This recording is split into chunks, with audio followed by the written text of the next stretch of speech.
ગ્રામ્ય જિલ્લાના Kamrej police station વિસ્તારમાંથી ગેરકાયદેસર રીતે ગેસ રિફિલિંગ કરી વેચાણ કરતા ઇસમને ઝડપી પાડતી સુરત ગ્રામ્ય એસઓજી પોલીસ મહેરબાન પોલીસ મહાનિરીક્ષક શ્રી પ્રેમવીરસિંહ સાહેબ શ્રી સુરત વિભાગ સુરત નવની રાહબારી હેઠળ નાયબ પોલીસ મહાનિરીક્ષક શ્રી હિતેશ જોઈસર સાહેબનોએ સુરત ગ્રામ્ય જિલ્લામાંથી શરીર સંબંધી તથા મિલકત સંબંધી ગુનાઓ શોધી કાઢવા માટે એસઓજી શાખાના પોલીસ ઇન્સ્પેક્ટર નવને સૂચના આપવામાં આવેલ જે અનુસંધાને એસઓજી શાખાના પોલીસ ઇન્સ્પેક્ટર શ્રી બીજી ઈસરાણી નવની સૂચના અને પોલીસ સબ ઇન્સ્પેક્ટર જે કે રાવનાઓના માર્ગદર્શન હેઠળ એસઓજી શાખાની અલગ અલગ ટીમો દ્વારા ચોક્કસ દિશામાં વર્કઆઉટ કરતા ગઈકાલ તારીખ 6/3/2025 રોજ એસઓજી શાખાના outpost head constable Prakashbhai Valjibhai તથા આઉટપોસ્ટ હેડ કોન્સ્ટેબલ જગદીશભાઈ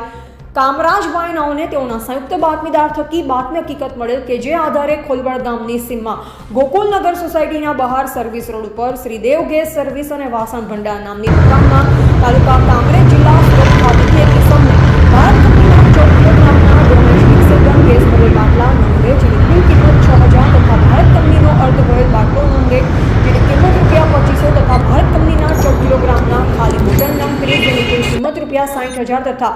બંને તરફની વાલ્વ રેગ્યુલેટર વાળી પાઇપ નંગ એક જેની કિંમત 500 તથા ઇલેક્ટ્રિક વજન કાંટો નંગ એક જેની કિંમત ₹4000 તથા ટાટા ટેમ્પો નંબર GJ05BZ8025 જેની કિંમત ₹1,50,000 મળી કુલ કિંમત 2,23,000ના મુદ્દામાલ સાથે પકડી પાડેલ છે અને મળી આવેલ ઇસમ વિરુદ્ધ કાયદેસરની કાર્યવાહી કરી સદર ઇસમ અને કબજે કરેલ મુદ્દામાલને કામરેજ પોલીસ સ્ટેશન ખાતે સોંપેલ છે।